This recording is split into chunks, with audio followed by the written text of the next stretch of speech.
character designs. I have lots. And today, in this video, we'll be talking about them. From old to new, doesn't matter. We'll be talking about them. So let's get right into the video. Alright, if you've seen some of the first shorts on my channel or my TikTok in September, you'll know what the Slumber Jungle Diner is. Basically a FNAF-inspired project that I was wanting to make, which is maybe cancelled? I don't know. But let's go on with the characters. So we got Slumber the Sloth, Hop the Frog, and Tim the Tadpole, Olivia the Owl, Mondo the Gorilla, Spills the Eel, Tiny the Piranha, Diana the Dragonfly, and Rosie and Ross. With all these characters having a jungle and or rainforest theme, seem to actually fit in well at the same time standing out when comparing the group to each other. Honestly, I think their designs are pretty nice. Tiny's my favorite out of the group.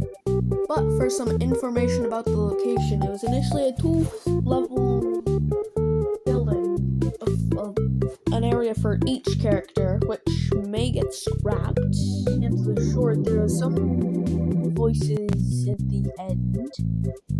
Yeah, it was meant to be like a main villain or something, but yeah, don't really care enough to actually do anything about it. And plus, the analog series will probably never happen. Alright, let's head to the next series, which is Oscar and Friends. One of the first videos that I made about characters excluding Slumbers, Jungle Diner, and such.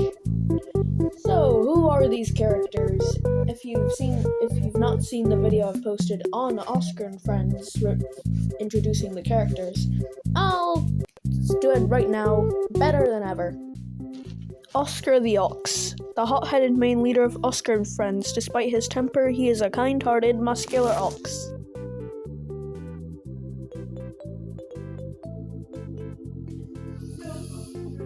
Spike the Thorny Devil, an old outlaw of Bill and Friends. He used to work with a vulture, but quit and is now a sheriff in the new location known as Oscar and Friends.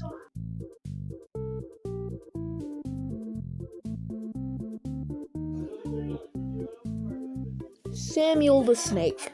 Being the crazy member, he often resides above the stage. Despite his sanity, he has some common sense. Not all of it, but some of it.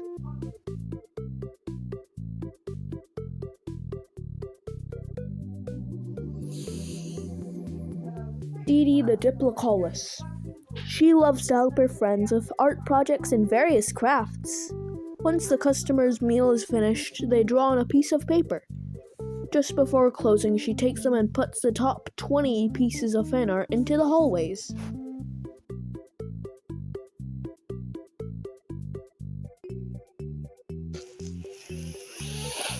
Spectre the Spirit. Spectre is a mischievous prankster, often residing in his haunted house, having control of the decorations and scares customers with them.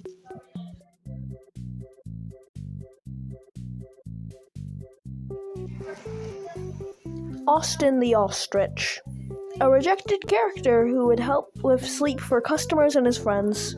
The reason for rejection was that I was trying to draw them all on an A3 sheet, and all of them didn't fit.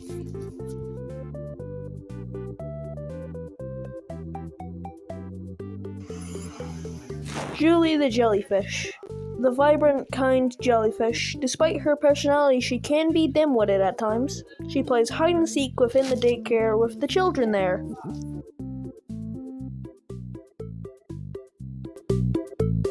Alright, that was the characters. Now, it's time for me to give a brief description of the location. The location was a 7 to 8 floor building that had a floor for each specific character and a lobby. Kind of like Welcome to Dreamworld.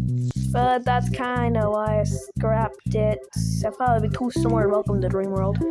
And I don't want to steal anything from that amazing series, honestly.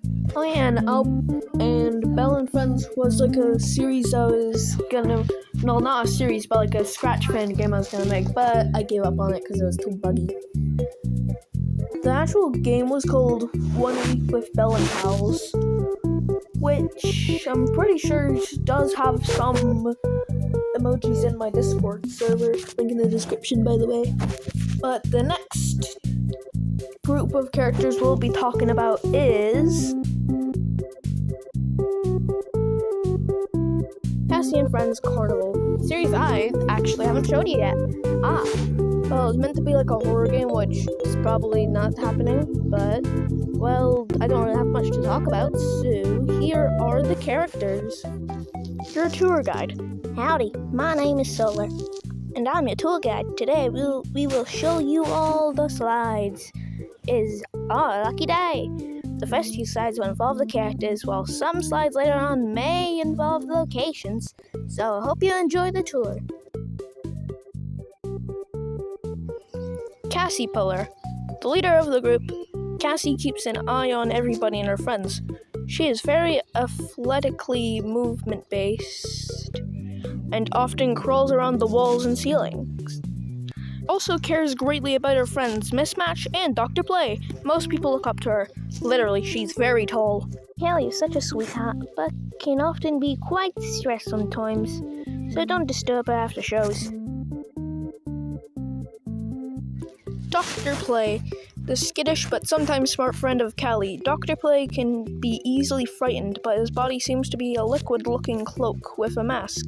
However, he does not like his body being touched. He doesn't mind his face or hat being touched, however. He also often hangs about with everybody. Dr. Play is very nice, so feel free to approach him. Just do your best not to scare him.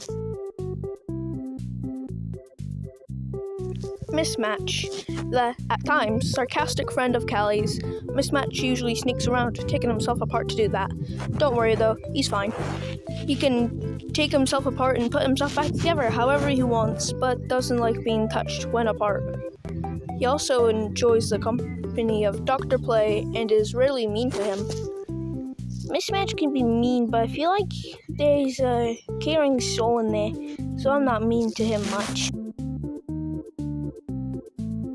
Lulu, the grumpy devil squid himself. Lulu can be quite temperamental, but still tries to be a good friend despite his temper. When angry, which is quite often, Lulu turns a shade of red, but it is quite a challenge to calm him down when he's red. But Shelby and Hoppy are quite good at it, so often hang around him to calm him down. I like him. It's funny and annoy him, and it's so easy too. Shelby, the teeny tiny Shelby themselves. They hide under a blue shell that looks to be a monster, for self-protection and trickery. They often hang around Hoppy and Lulu. Despite their appearance, Shelby is actually a hermit crab, with the mouth being at the bottom of their body, with a large tongue sticking out. I think they're cool, but their face is quite ugly. Wait, the shell's not the face? Hoppy, the funky frog himself. Hoppy loves to play and hide in the water, with the lily pad on their head, and they're quite good at it as well. He spends time with Shelby and Lulu quite often. He also has a long tongue, quite similar to Shelby's, except it's orange and has a bit taken out of the middle, like a lizard, and his area is based on a swamp. He's my favorite, such a silly little guy. It's quite hard to find him at times. And by the way, yes, Hoppy is also a part of Eclipse's universe. Sunset, the Jack-in-the-Box sun herself. She hides in her box, which looks like her hill, thus her name. Her body appears as blue rope and some clouds to fit the design of a sunrise/sunset. She usually holds her crank to leave or get in the box. She hops around out of her box and rolls inside of her box to move. I personally find her quite weird. She usually hides in a box that looks alive. That weird or what? Should be all of them, but I think I'm forgetting one. I wonder who, but it's probably nothing. Eclipse, an old mascot of the park. Due to how chaotic Eclipse behaved, he has been taken to a cage. He still makes animations, but is isolated, so he can work and do nothing else. Due to Eclipse, the mascots are regularly checked on their behavior. This is why I don't go to the animation department. Andy's the character I'm based on, sadly. What happened there? I mean, I'm making a video, so I can't focus on it. Anyways, yeah, that was all the characters. But now on to the locations. A carnival-like area with several different areas for each character, such as an animation department, a little swamp area, roller coasters. You get it. You know the gist. And this was probably going to be a game, but not at all. Not anymore. Alright, let's go to the next section, which is... Okay, to give an explanation, it'd be like if Eclipse had like a series or show or something, which the channel is like premiering, for an example, like the Amazing Digital Circus or SMG4. So I think you have an idea of like what this would be like. So let's just talk about some characters which roam Eclipse's world. So first things first, you have yours truly, Eclipse. I don't really have much to talk about this, but my body is made of fabric of a metal skeleton, kind of like FNAF. Yeah, I know. Yeah, but I don't really have much to talk about myself aside from the reference images, which are a large-eared bat, the robotic Fizzarolli, and a body warmer. So yeah, let's go on to the next character, I guess. As you guys know, in a short, I revealed that this is Eclipse's cat. So, which I'm gonna name Luna. Yeah, I think Luna works. Alright, yeah, so basically it's just like a little cat kind of character, which keeps Eclipse company. So yeah, that's about it about the cat so far. So, next character. So for some context about this character, I wanted to make a character quite similar to the Fudge or the Greedy. Thus I made this sand and clay character, which is called the Sandcole. Maybe I'll change the name to Clayton, who knows. But only the teeth and the eyes are solid clay, as shown in the two images. The body can change such. And plus some reference images are also over there in the corner. So yeah, on to the next character. Alright, this is an Eldritch Cluckle, and I actually have a description for this one, so here goes. Weight, 300 to 550 pounds, height, 10 foot 5 female, and 11.7 feet male. Lifespan, 20 to 40 years, temperatures found in warm climates. Description. Being a very dangerous species, Eldritch Cluckle have an entirely different look than any species of chicken known, having wing-like claws with the tail of a velociraptor.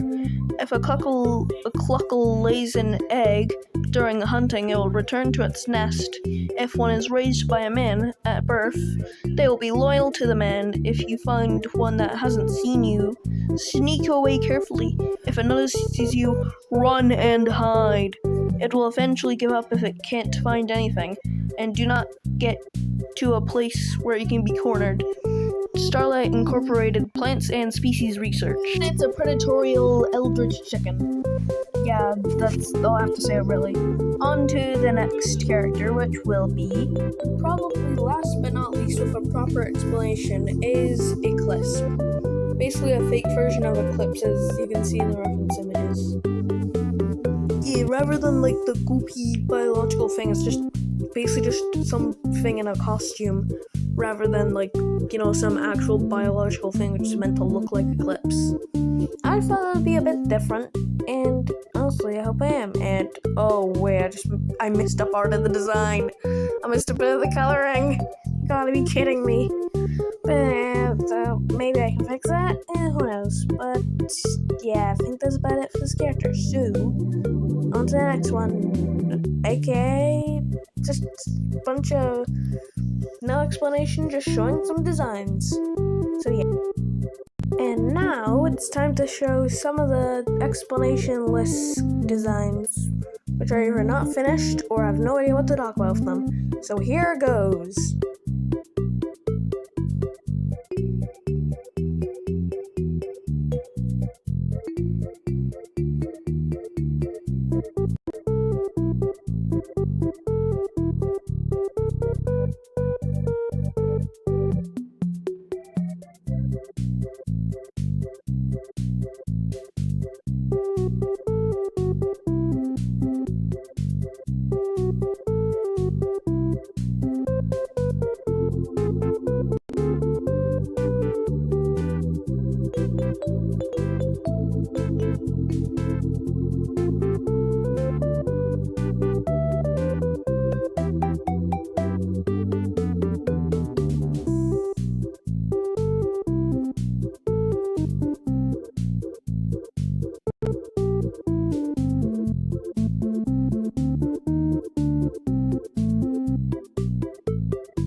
Alright, I'm pretty sure that's it for all the character designs in this episode.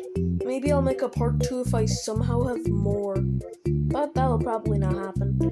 So, like for more content, subscribe to see more of yours truly, and comment for any potential video ideas or any critiques you have and how I could fix it. So, yeah, that's all I have to say. So, sayonara, suckers!